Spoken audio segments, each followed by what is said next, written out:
அந்த காலத்துலலாம் வந்து சார் பர்சனாலிட்டியெல்லாம் பார்ப்பாங்க. என் கண்ணு கொஞ்சம் மார்கண்ணு, அதை எல்லோரும் ஒன்றரை கண்ணுன்னு சொன்னாங்க.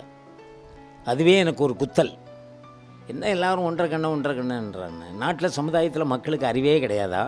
இந்த சின்ன வயசுலேயே எனக்கு அப்படி ஒரு பகுத்தறிவு சிந்தனை. ஒன்றரை கண்ணுன்னு சொல்கிறாங்களே, ஒன்றரை கண்ணு, 1.25 கண்ணு, 1.25 கண்ணு எவனுக்காவது இருக்குமோ? கொஞ்சம் மார்கண்ணு, அது சொல்ல வேண்டியதுன்னு. அது எம்ஆர் ராதா தான் கரெக்டாக சொன்னார். இந்த பையன் யாரை பார்க்குறான்னு கேட்டார் என்ன. கம்பனில் சேர போகும்போது, டேய் சுந்தரா, பையன் யாரடா பார்க்குறான் அப்படின்னு கேட்டார் என்ன.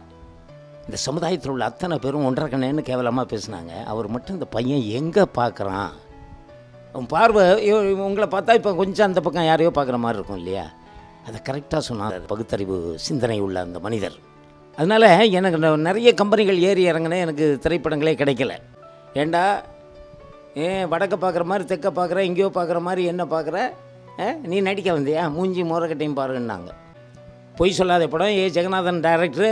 அந்த டைரக்டர் ஜெகநாதன் சாரும் கரெக்டாக என்ன ஃபாலோ பண்ணார்.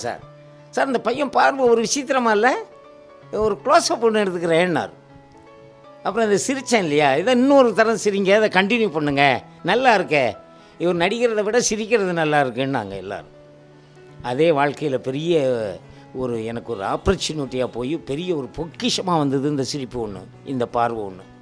எதை இந்த சமுதாயத்தில் கிண்டல் பண்ணாங்களோ, எதை என்னை கேலி பண்ணாங்களோ, அதுவே எனக்கு ப்ளஸ் பாயிண்ட்டாக மாறிச்சு.